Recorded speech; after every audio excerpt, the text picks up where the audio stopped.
What happened to Lucas Tracy? The face of MMA YouTube disappeared a month ago without no explanation, only giving us farewells and saying that he needs some time for himself, leaving the community in disarray and with no other choice than to convert as bedtime MMA fans, or MMA Joey fan if you're more on the spectrum. Right when the community needed him the most, he disappeared, and even a message from his mentor and idol, Alexander Volkanovski, was not enough to bring him back. But now, right before the Paris card for another one of his favorite fighters, Benoit Saint-Denis, he came back like nothing happened, not even acknowledging his departure, not even talking about it. And the fans seem to think that something is wrong with Lucas Tracy. Why is he back like nothing happened? What is this weird cap he keep on wearing in all of his new videos? What was he up to during all of his time off? Many theories have surfaced on the internet, some more serious than others. And in this video, I will list out and talk about some of these theories, because just like everyone else, I'm very confused about the situation. So on August 11th, Lucas Tracy made a video talking about how he needed some life changes, that he was looking for something else in life, and fans could notice that something was off in his face, something was off in the way he was talking. Was he being threatened? Was he being put under pressure by the MMA media? Did his rival, mmaguru, finally get to him and threaten his family?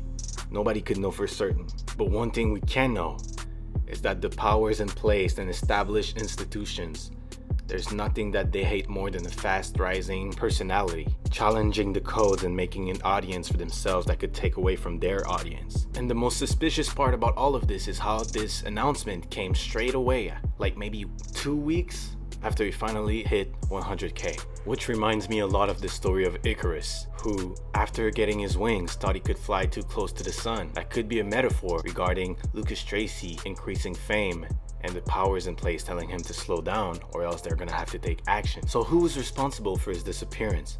Was it his rival, mmaguru, who saw Lucas Tracy as a threat and decided to eliminate him? Not unlike Tupac and Biggie. We know the mmaguru has a lot of hip-hop references and culture knowledge, so I would not put it past him. Was it Salty Man Joe Pyfer, his nemesis, who was done with Lucas Tracy constant attacks on his name? Or could it even be Dana White, who was tired of Lucas Tracy having to pick against all of his stars all the time, because we know the Lucas Tracy curse is real?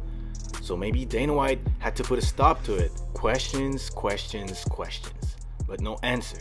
And now we're to the point where the fanbase themselves had to put together some theories. The vast majority of them seem to think that Lucas may have really been gone to Peaches and Creamville in full time.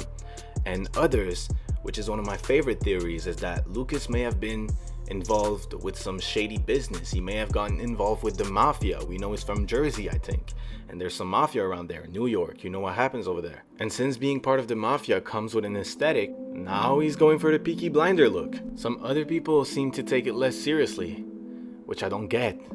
And they said that Lucas had to leave to go get a hair transplant, or that maybe Lucas got into boxing and his business venture he was talking about was becoming a boxing coach. He watched a couple too many Rocky movies and he decided to go for that old boxing coach look.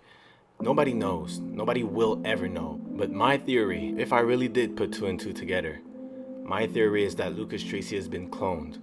Because if you notice, since he came back, he's not the same. You can see it in his eyes. He's not the same. He doesn't have the same passion thing. And the reason he has this old dusty ass cap on his head is because he needs to hide the scar marks, because he's been cloned. He needs to hide the scar marks because his hair hasn't grown totally yet. And it wouldn't be the first time that they managed to take our heroes and our leaders when they're at their highest.